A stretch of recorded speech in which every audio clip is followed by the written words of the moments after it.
नमस्कार, जय हिंद, वंदे मातरम। दोस्तों कैसे हैं आप सभी। आशा करता हूं आप सभी लोग अच्छे होंगे।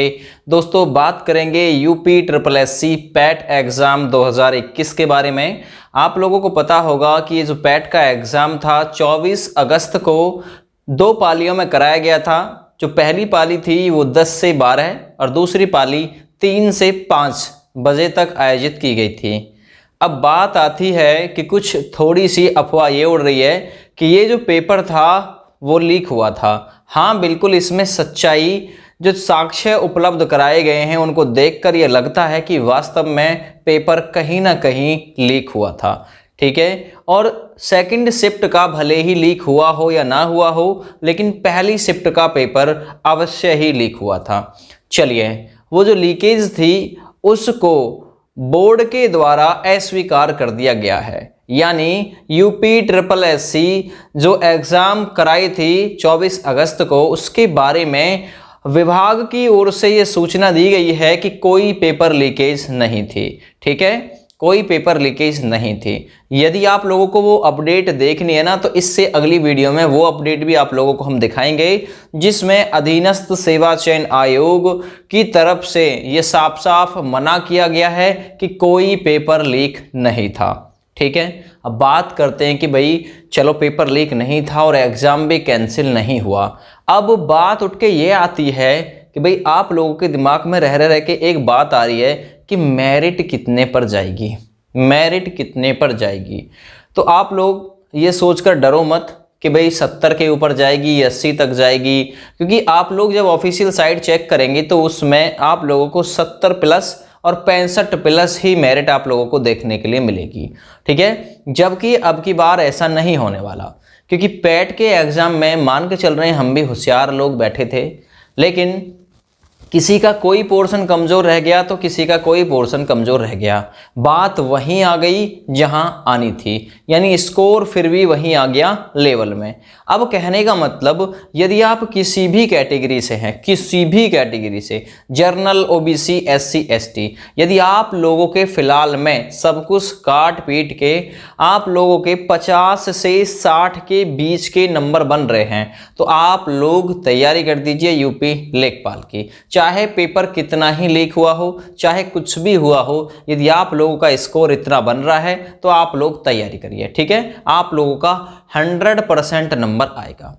चलिए, अब हम कैटेगरीज वाइज भी मेरिट लिस्ट यहाँ पर आप लोगों के साथ में साझा करने की कोशिश करेंगे। सबसे पहले हम बात करें जर्नल, ओबीसी, एससी, एससी, मतलब एससी और एसटी में से जर्नल की। सबसे पहले बात करेंगे कि जर्नल की कट ऑफ क्या रहने वाली है अब की बार। तो जर्नल कैंडिडेट, चाहे वो शिफ्ट फर्स्ट का हो, चाहे वो शिफ्ट सेकंड का क्यों ना हो, किसी भी शिफ्ट का हो, यदि उसके 50 से और 60 के बीच के नंबर बन रहे हैं, 50 से ऊपर और 60 के नीचे भी अगर रह रहे हैं, तो भी वो सिलेक्शन का दावेदार है। और डिपेंड करता है उसकी शिफ्ट में और उसके द्वारा जो अटेंड किए गए क्वेश्चन हैं उनसे मिलाकर जो उसे नॉर्मलाइजेशन में फायदा मिलेगा, उसके ऊपर और सब कुछ डिपेंड करता है कि उसके पक्ष में कितना अच्छा नॉर्मलाइजेशन जाता है। ठीक है, कितने अंक उसे फायदा के तौर पर मिलते हैं। ठीक है, फिलहाल यदि जर्नल कैटेगरी से यदि आप लोग बिलोंग करते हैं और 50 से 60 के बीच का आपका स्कोर है, तो भाई आप लोग क्वालिफाई हो सकते हैं, कर सकते हैं क्वालिफाई, ये हमारा अनुमान है। वहीं बात करें हम ओबीसी कैटेगरी, तो जो ओबीसी कैटेगरी है भाई ये कितने, तो ओबीसी कैटेगरी 48 से 58 तक जिसके नंबर बैठ रहे हैं वो पैट के एग्जाम में क्वालिफाई किया जाएगा, ये बात पक्का है। ठीक है, चलिए, तो ये ओबीसी की बात हो गई। अब बात करते हैं हम एससी की।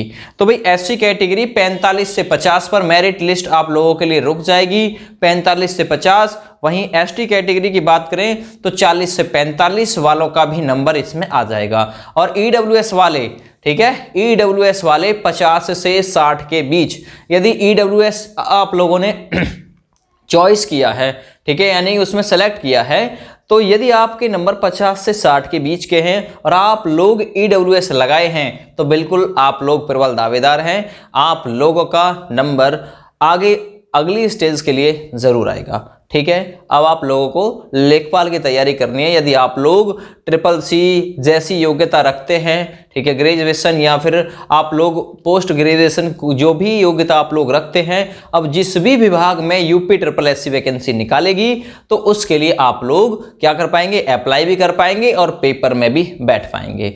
तो ये सामने जो डिस्प्ले पर आप लोगों को यहाँ पर जो लिस्ट शो हो रही है, जो हमने तैयार की है कि भाई ये लिस्ट यहाँ पर जो शो हो रही है, इसके अकॉर्डिंग आप लोगों की मेरिट लिस्ट बन सकती है।